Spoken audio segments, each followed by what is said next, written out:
Hello, my name is JT McClellan, and my risk reduction prototype was the mitigation of hard-coded credentials. In front of me, I have my class diagram. Currently, all the functions inside it is the start, the exit button pressed, login button pressed, sign up button pressed, and then the check credentials. My new solution, I'm not going to read off, but I'm going to just give a general idea. The new solution not only completely refactored everything from our old code, but also uses a database instead of saving encrypted data to a file, such as credentials.txt. So the way this works is we got to make sure the server is running.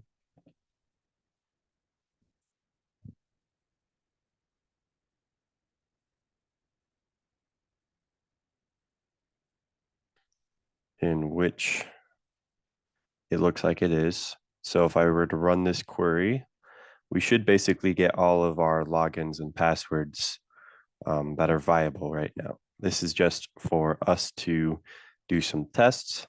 So here you can see the test before I used my encryption, and then here's everything afterwards. So if this was sent over an information packet, and someone tried to, I don't know, scan that packet and look for the data, they're not going to be able to get, a username or password from it because it's just a string of letters and numbers. It's a one-way hash.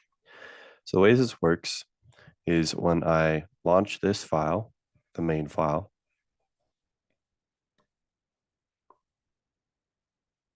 here is the launch window. So I can choose to sign up.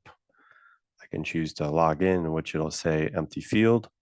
So let's just go ahead and test any one of these. Let's do test one because I know both of those real quick.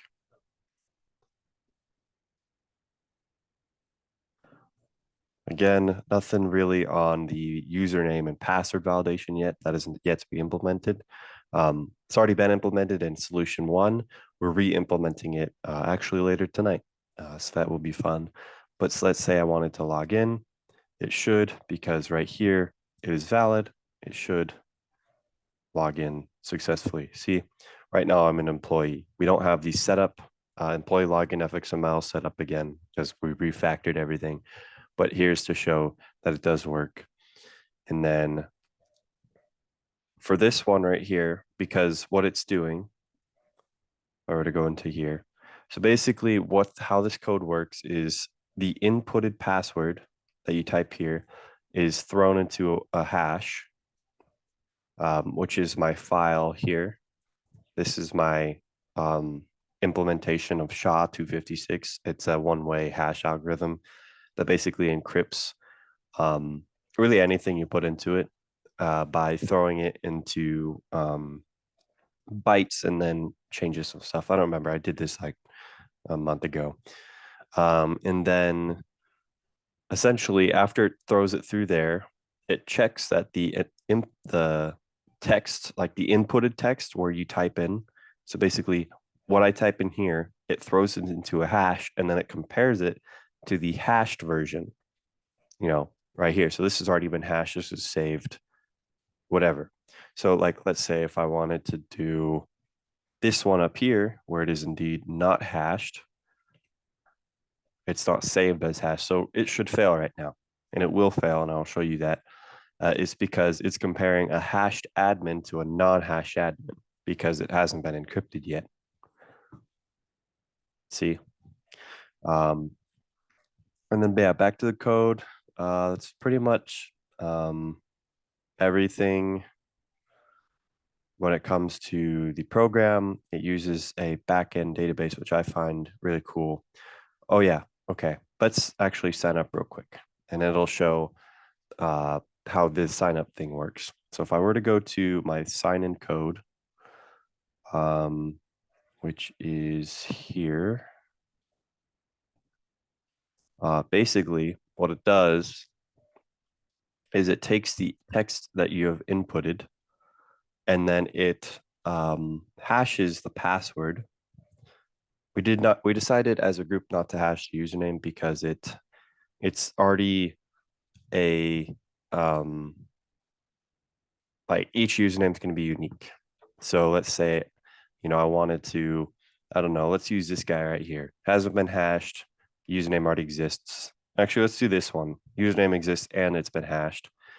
So if I were to use the same exact credentials I just used to log in a second ago as an employee, you're going to see that the user already exists, right? But let's say I wanted to change the password. Well, is it the password that's the same? No, because again, the user already exists. So let's say I wanted to do test three, right? So this, when I go to refactor it or pull from the table again as it updates, user created.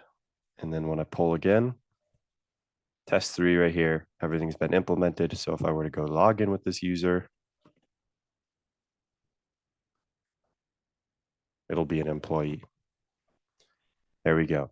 And the way this works is it takes the inputted password and throws it into a hash and then compares. No, well, for the sign up, it stores the hashed username or the normal username and the hashed password into the database. And then when you go to log in here, it hashes this and then does a comparison between this and this. So theoretically, actually not theoretically, it's pretty much impossible to decrypt because it's a randomized algorithm. And I mean, this is 5 letters that goes to 64 digits. So yeah, it's pretty much everything I'd say. To validate the class diagram, we have exit, login, sign up, check, which we can show here in login controller. We have exit, login, sign up, and then check. And then lastly, here is our sequence diagram. So when you're in the login terminal, the user selects the login button right here, and then it does the check. So it stays in the login terminal. And then if the login is successful, you go to the landing page from which you can back and then log out or really whatever. Past here, this is where the application is fully usable. And in between here, it's doing a database check, basically validating the input. So all in all, yeah, that's pretty much it. And thank you for watching.